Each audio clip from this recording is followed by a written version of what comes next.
Then one of the last, well, I don't say last, but one of the other things is what the Bible calls laying of the hands. It's called laying of the hands. You lay of the hands, and that right there, it passes energy to. Yeah, it passes energy to people. It's just like a battery on your car is dead. You give it a boost, don't you? Right. Same way, because we are mostly energy too. So we can pass energy to each other. It's like you can pass diseases to each other. You know how you cold, you don't want nobody to touch you, right? When they got a cold, why? Because they sickness to get in you. Right. But why can't righteousness or the virtue of God be passed? Yeah, so it's many ways. That's good. But there's no set way. That's what I'm trying to say. There's no, you can't put God in a box and say, well, it's this way. Because God can change up at any time. So you got to be ready to change up. Okay? You got to be ready to change up. Sometimes you feel first they come in, you got to take a hug. You don't know why.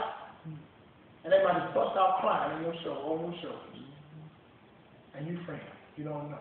Because it's not you, it's God that's doing it. Right. You just the instrument. That's what I'm saying. Don't get put in the, don't go put God in the box. You got to do this. You don't do that. Think outside the box. No. You let God be thinking. You just be the vessel that He uses. Okay. Okay? That's what you do. If He tell you to walk around the block 5 times, that's what you do. That's what you do. You just become a willing vessel. That's all you do. As long as we feel we are unworthy or less than, we can say we are saved. And all we want, but we will never be liberated.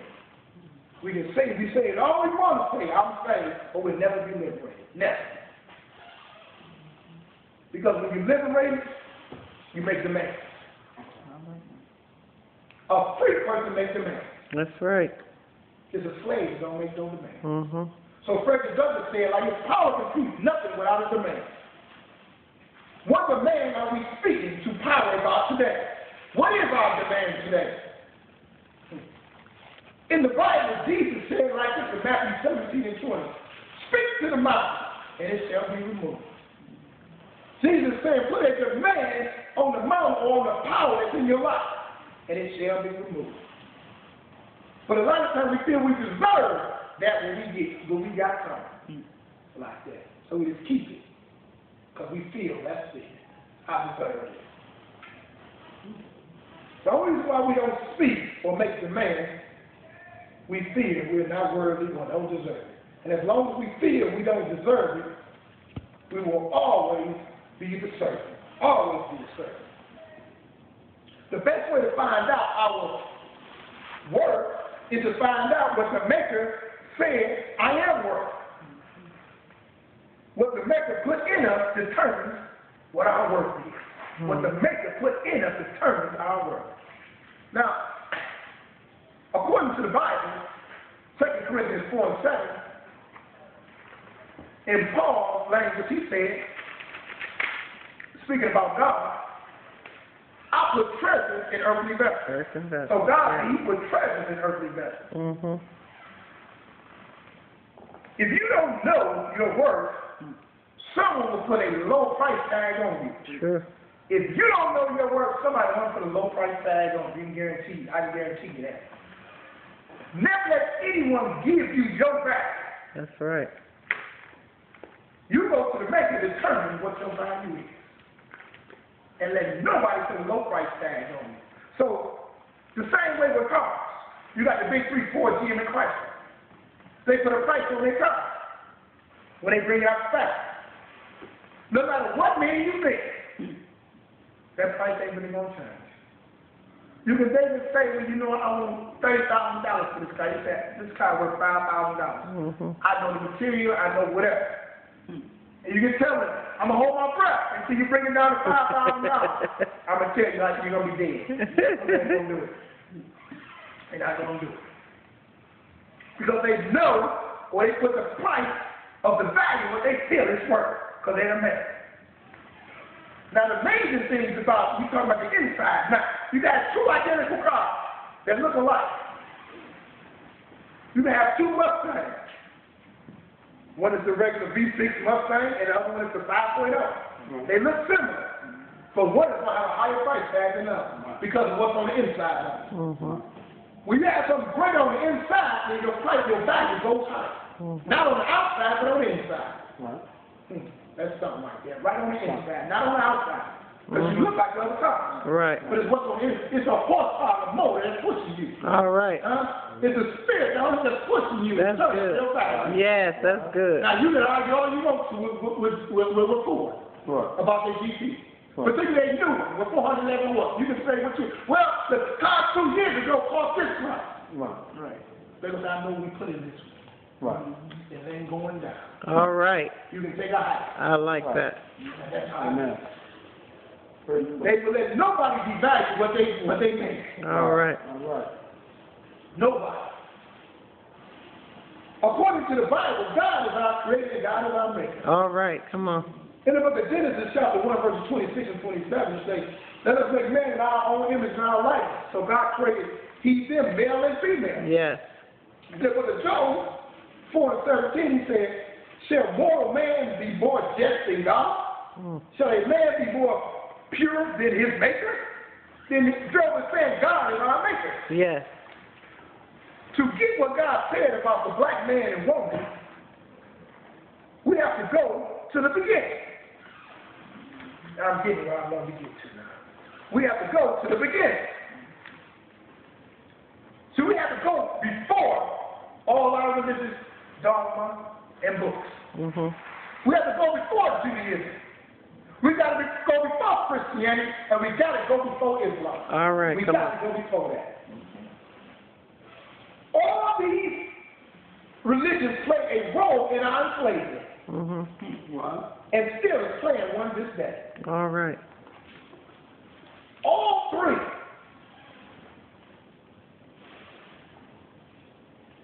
Even though all three played the role in enslavement, now if you don't know, the first slave trade was the Arabs. If you don't know this. The Europeans, the Arabs, slave trade was to put us in Arabia. The Europeans came to bring us over to America. The white Jews built the ships that the Europeans can come over here to bring us to America. And it's amazing to me how all these people say, well, we don't get along. But you got along to bring us over here. You get along to do that, ain't you? Yeah. It was a potent sanctioned slavery. Right. And said black people have no soul.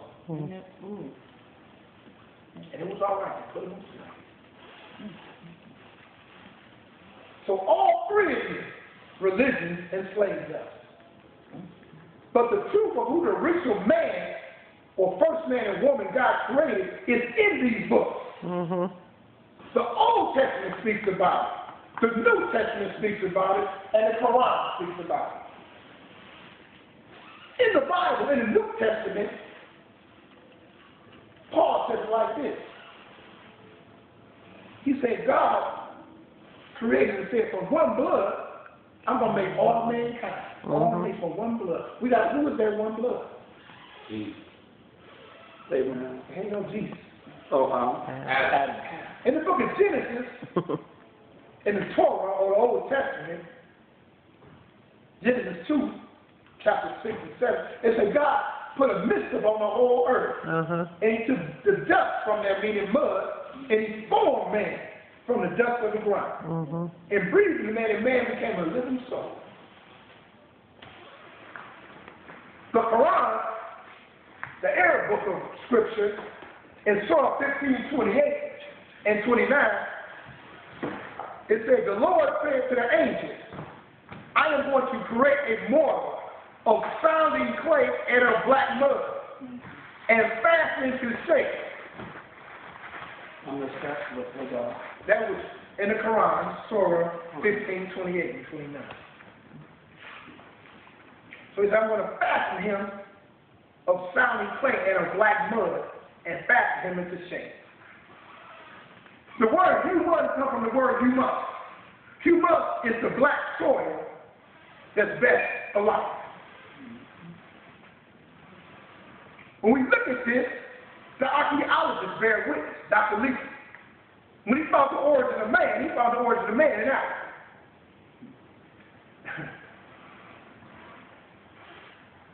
But after Leakey, they kept on finding older and older bones. So they found this black woman, 3.2 million years old. They called her Lucy. The native people call her Danish.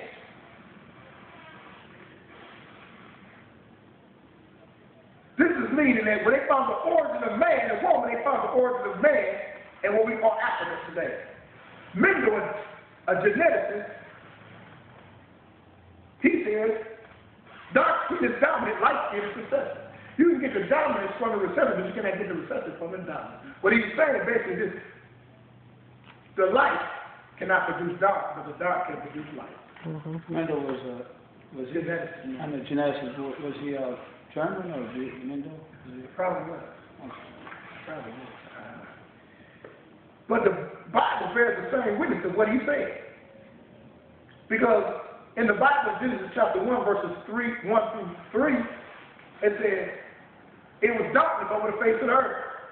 And God said, let there be light. Meaning light came out of the darkness. The darkness did not come out of the light. Right. The same theory. Time magazine, they had an article to search for Adam and Eve. And they found the origin of life come from Africa. The parents of the whole human family came from Africa. Berkeley University in California done a DNA test to find out who the man, who the father and mother of the human race is. Through genes. DNA. And they found out it was a black man and a black woman. Black man and a black woman. That's what they found out. Technology. When you want to get your best colors, you get your best colors from an HD TV, right? HD TV. Why do an HD TV give you your best colors? Because the screen is just Black. Because black is the key color of all colors. All colors. When you want to make copies of something, the original is always darker than the copies. Right. Hair, just regular hair. You have basically coarse hair and straight hair, we call fine hair and nappy hair. When you see two white people, you never see them say, hey, but my nappy hair went over there. Not there. But you see, you can have the two people with coarse hair say, that go on one, he got foul good hair, we call it. He got good hair. Meaning that the coarse hair produces the fine hair does not produce the coarse. So what I'm trying to say basically is this right here, that the original man was a black man with coarse hair. Okay? That's plain and simple. Both Bible and Quran calls this man Adam. In the Bible, in Genesis 2 and 13, part of the Garden of Eden was in the land of Ethiopia. Part of the Garden of Eden, according to the Bible, was in the land of Ethiopia. Adam, the first man God made, came out of the mind of God. The first man God made came out of the mind of God. Yes. Since God is not a man, what God is doing is showing us, if I was a man, this is what I want to look like. Yes. Now the next thing it is, and he's saying, if I was to get married, this is what I would marry. So God is saying, if I was a man, this is what I want to look like. This is me, this is what I want to look like. A black man. Now, Adam is that original man, according to the Bible. Now, we looked at it last week and we found something out. Jesus Christ is not the seed of Abraham or the seed of David. Though in the book of Matthew 1:1 it says, this is the book of the generations of Jesus Christ. And it goes speaking about Abraham and David.